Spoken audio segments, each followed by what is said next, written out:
আমার ওখানে ব্যথা করছে খুব, কিছু করুন প্লিজ।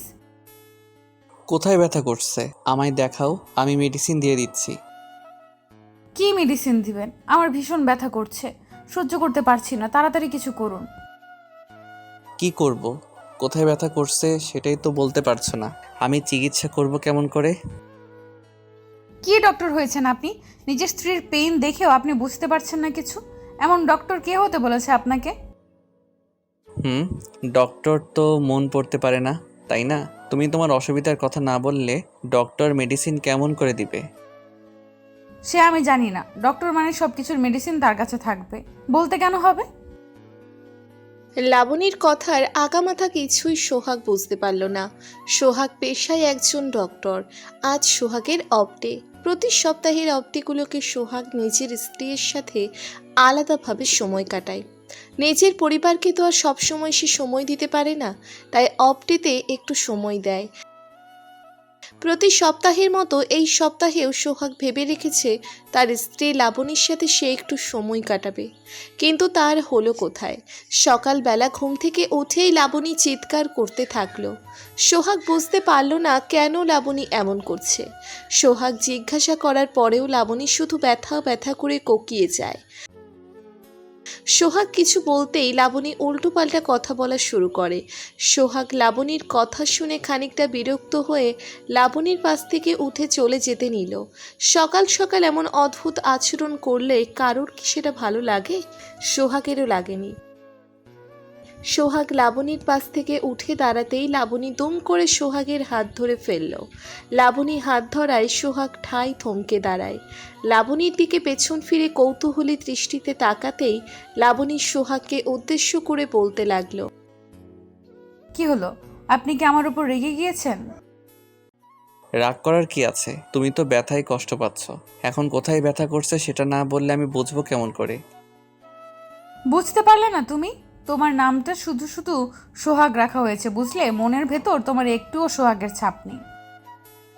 তাই নাকি? তার মানে ব্যথা করা অজুহাত ছিল? আসল কারণ তো অন্য কিছুই আছে, তাই না? একদম তাই। একদম তাই। সোহাগ লাবণীর দিকে এক দৃষ্টিতে তাকিয়ে মুচকি মুচকি হাসছে। লাবণীও সোহাগের দিকে তাকিয়ে আছে। লাবণী বোঝার চেষ্টা করছে সোহাগের চোখের ভাষা কি প্রকাশ করতে চলেছে। সোহাগ মুচকি মুচকি হেসে লাবণীর দিকে গুটিসুটি পায়ে এগিয়ে আসতে লাগলো। ওইদিকে লাবণী সোহাগের এগিয়ে আসা দেখে ভ্রু কুঁচকে সোহাগের দিকে তাকিয়ে আছে। সোহাগ লাবণীর কাছে এসে লাবণীর পাশে বসলো। লাবণীর পাশে সোহাগ বসতেই লাবণী দুম করে সোহাগের কোলে মাথা রেখে শুয়ে পড়ল। সোহাগের কোলে লাবণী মাথা রেখে সোহাগকে উদ্দেশ্য করে বলতে লাগলো। এইবার আমার মাথায় হাত বুলিয়ে দিন তো।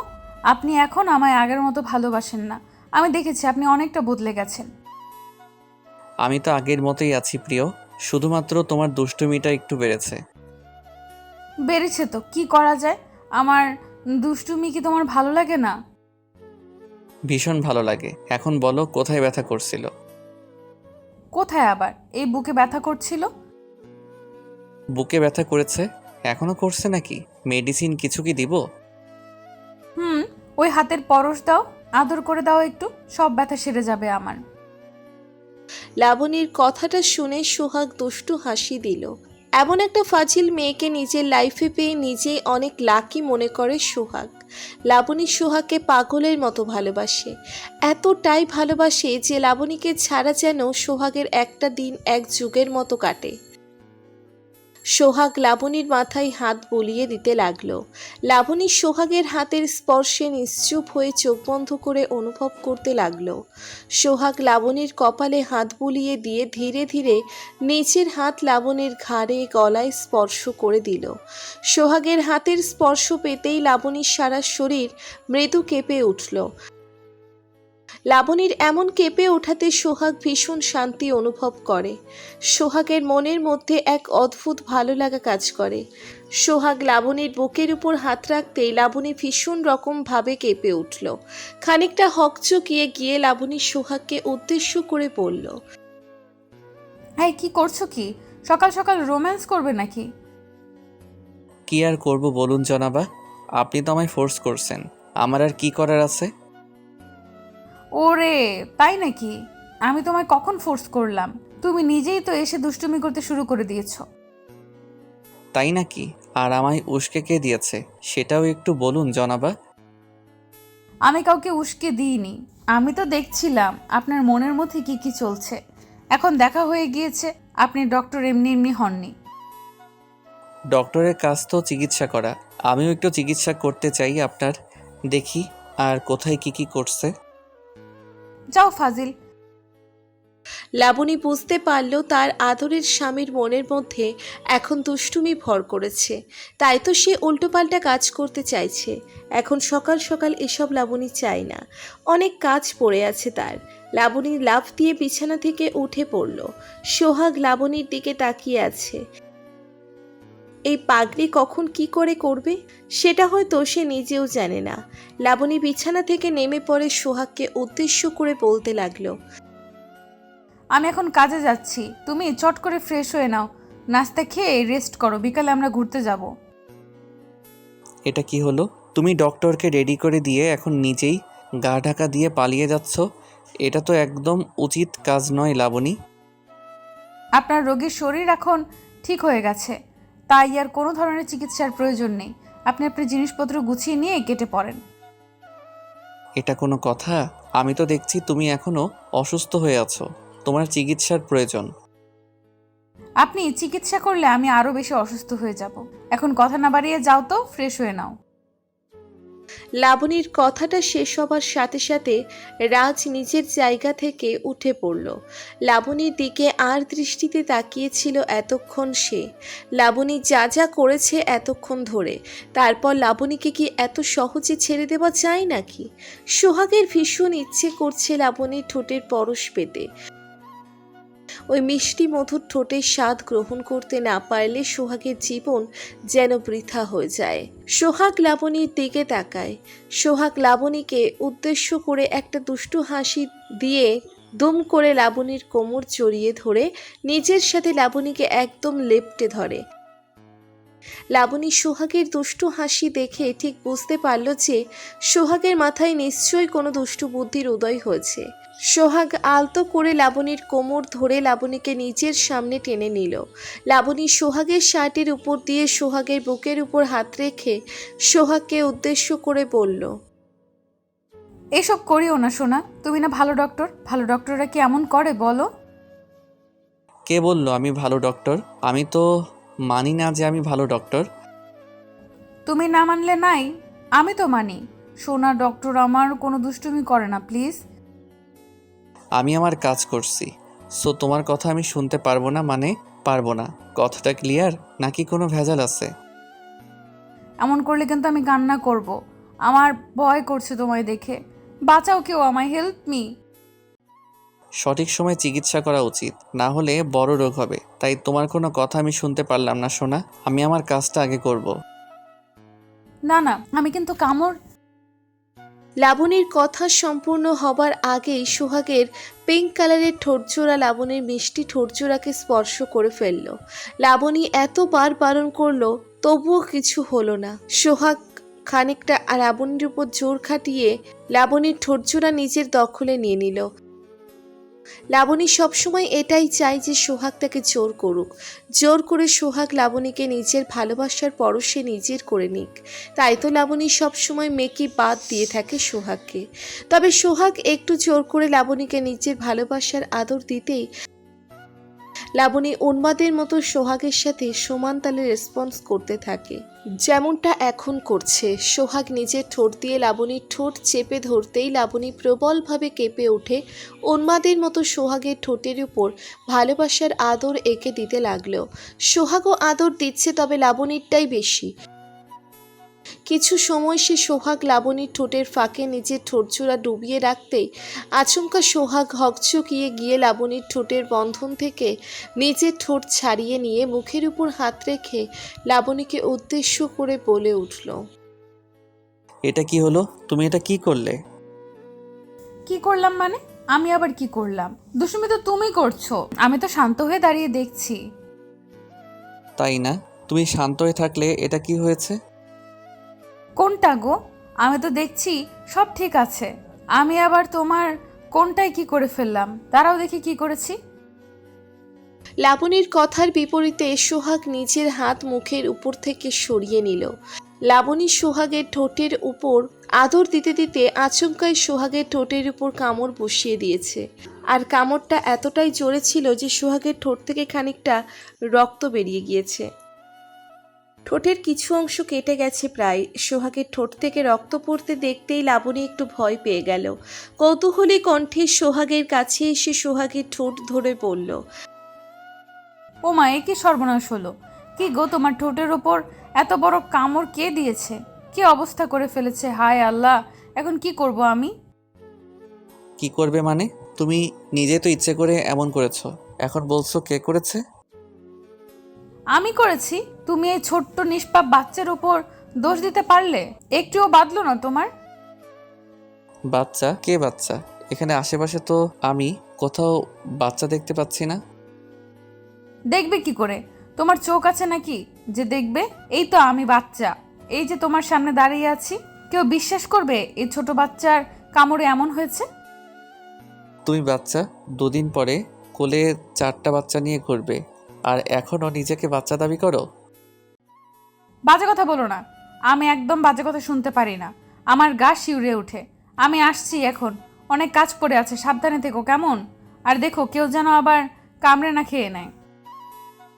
এই লাবণী, এটা কিন্তু ঠিক হলো না। তুমি আমার সাথেই সবসময় এমন করো। আমারও সময় আসবে, তখন বোঝাবো। ঘড়ির দিকে ভালো করে তাকিয়ে থাকো। সময় আসলে কল দিও, আমি হাজির আছি। আসছে আমার সাথে ফাজলামি করতে, একদম খেয়ে ফেলবো। লাবণী কথাটা বলতে বলতে কিচেনের দিকে চলে যায়। সোহাগ নিজের ঠোঁটের উপর হাত দিয়ে বিছানায় বসে পড়ল। সোহাগ আর লাবণীর এই রোমান্টিক ঝগড়া সারা দিন ধরে চলে। সারাদিন ঝগড়া করার পর রাতের বেলা এই লাবণী বায়না করে সোহাগের বুকের উপর মাথা রেখে শক্ত করে সোহাগকে জড়িয়ে ধরে ভালোবাসার কথা বলবে। সোহাগ যদি রাগ করে লাবণীকে নিজের বুকের উপর থেকে সরিয়েও দিতে চায়, তবে লাবণী জোর করে সোহাগের বুকের উপর পড়ে থাকবে। সোহাগের বুক ছাড়া লাবণী একটুও শান্তি পায় না। সোহাগ বিছানায় বসে বসে লাবণীর কথা ভাবতে থাকলো। দুপুরে একসাথে বসে লাঞ্চ করে বিকেলের দিকে সোহাগ আর লাবণী বাড়ি থেকে বেরিয়ে যায় একসাথে নদীর পাড়ে। বিকেলবেলায় সোহাগের হাত ধরে নদীর পাড় দিয়ে হাঁটতে ভীষণ ভালো লাগে লাবণীর। নদীর পাড়ে আসতেই সোহাগ লাবণীকে নিজের পাশে নিয়ে দাঁড়িয়ে নদীর দৃশ্য উপভোগ করছে। আচমকা সোহাগকে পিছন থেকে কেউ একজন বলে উঠল, মিস্টার সোহাগ। ইয়েস। আরে মিস রোজা, আপনি এখানে? জি, আমি একটু ঘুরে এসেছি। আপনি এখানে কেন? আমিও একটু ঘুরতে এসেছি। ভালোই হয়ে গেল, দেখা হয়ে গেল আমাদের। আমি তো চাই বারবার আমাদের দেখা হোক, কথা হোক। ভাবিকে বাদ দিয়ে আমরা দুজন মিলে কোথাও দূর অজানায় হারিয়ে যাই। ওরে আল্লাহ, আপনিও না! এসব কথা বলিয়েন না ভাই। পাশে আপনার ভাবি দাঁড়িয়ে আছে, বলা যায় না খবরের পাতায় আমাদের দুজনের ঠাঁই করে দিতে ওনার কতক্ষণ লাগবে। তাই নাকি? কি ভাবি, আপনি এমন করবেন? রোজা বড্ড রসিক, সবসময় সোহাগ বা অন্য কলিগদের সাথে সেফভাবেই মজা করতে থাকে। রোজার সাথে লাবণীর আলাপ হয়েছে আর কয়েক বছর আগে। রোজার কথার বিপরীতে লাবণী খানিকটা গম্ভীরভাবে ঠোঁটের কোণে নিছক হাসি রেখা টেনে বলতে বলতে লাগলো, আরে না না, আমি এমনটা কখনো করব না। আমি তো অন্য কিছু করব। অন্য কিছু মানে? কি করবেন ভাবি, একটু বলুন তো, আমিও শুনি। আপনার বরকে নিয়ে গিয়ে আমায় কি সাজা পেতে হবে? রোজার কথার লাবণী সে চরম বিরক্ত, সেটা লাবণীর মুখ দেখেই বোঝা যাচ্ছে। সোহাগ লাবণীর দিকে তাকিয়ে আছে। লাবণী রোজাকে কিছু না বলে সোহাগকে উদ্দেশ্য করে বলে, শোনো না, আমার মাথা ব্যথা করছে, আমি বাড়ি যাব। বলো কি? এই মাত্রই তো এলাম, একটু ঘুরে তারপর না হয়ে যাই। ও আচ্ছা, এই ব্যাপার তবে ঠিক আছে, তুমি ঘুরো, আমি আসছি। লাবণী রেগে গিয়ে হনহন করে সোহাগ আর রোজার সামনে গিয়ে চলে গেল। সোহাগ বুঝতে পারল তার পাগলি স্ত্রীর ভীষণ খারাপ হয়েছে। সোহাগ রোজার থেকে বিদায় নিয়ে দৌড়ে ছুটে লাবণীর কাছে চলে এলো। লাবণীর কাছে এসে পিছন থেকে সোহাগ লাবণীর হাত ধরতেই লাবণী এক ঝটকায় নিচের হাত সোহাগের হাত থেকে ছাড়িয়ে নিল। সোহাগ কৌতূহলী কণ্ঠে লাবণীকে উদ্দেশ্য করে বলল, এই তোমার কি হয়েছে? এমন করছো কেন? কি হবে আমার? আর তুমি আমার পেছন পেছন এসেছো কেন? যাও ওই মেয়েটার সাথে লটর পটর করো গিয়ে। এখানে কি কাজ? এই পাগলি, এসব কি কথা বলছো তুমি? মাথা ঠিক আছে তো তোমার? উনি আমার কলিগ, আর উনি তো সবসময় মজা করে। এটা নিয়ে সিরিয়াস হওয়ার কি আছে? সোহাগের কথাটা লাবণীর পছন্দ হলো না মোটেও, কারণ লাবণী কখনো নিজের স্বামীর ভাগ কেউ উচ্চারণ করলে তাকে মেরে ফেলতে যাচ্ছে। আর লাবণীর সব মজা পছন্দ করলেও সোহাগের সাথে কোনো মেয়ে কোনো বিষয় নিয়ে মজা করলে সেটা লাবণীর একদম পছন্দ হয় না। সোহাগের কথাটা শেষ হতেই লাবণী দম করে সোহাগের শার্টের কলার চেপে ধরল। সোহাগকে উদ্দেশ্য করে ভীষণ কর্কশ কণ্ঠে লাবণী বলতে লাগলো, তোকে নিয়ে পালিয়ে যাব, এটা তোর কাছে মজা মনে হয়েছে? তুই জানিস না আমি এসব কথা সহ্য করতে পারি না। তুই আমার মাঝে একান্ত আমার ব্যক্তিগত সম্পদ, আর কারণ না। ওরে আমার ফাজিল দুষ্টু মিষ্টি বউটা দেখি ভীষণ রেগে গেছে। আমি শুধুমাত্র তোমার কলিজা, আর রাগ করো না, কুল হয়ে যাও। আমি আর কারোর সাথে কখনো কোনো মজা করব না, প্রমিস। আর তোমার সাথেও যেন এই বিষয়টা কেউ না মজা করে, মাইন্ড ইট। ঠিক আছে, তাই হবে। এবার মাথা ঠান্ডা করো প্লিজ। আমায় কোলে নাও, আমি বাড়ি যাব এখন। আসো, নিচ্ছি। একদম ছোট্ট বাবুর মতো গলা জড়িয়ে ধরো, আমরা বাড়ি যাব। সোহাগ লাবণীকে নিজের কোলে তুলে নিয়ে বাড়ির পথে চলতে শুরু করলো। লাবণী শক্ত করে সোহাগের গলা জড়িয়ে ধরে আছে। কোনোভাবেই সোহাগকে সে হারাতে পারবে না। নিজের জীবনের থেকেও বেশি ভালো লাবণী সোহাগকে বাসে, আর সোহাগও লাবণীকে নিজের থেকেও অনেক বেশি ভালোবাসে। সোহাগ আর লাবণীর জন্য দোয়া করবেন, তারা যেন সবসময় ভালো থাকতে পারে।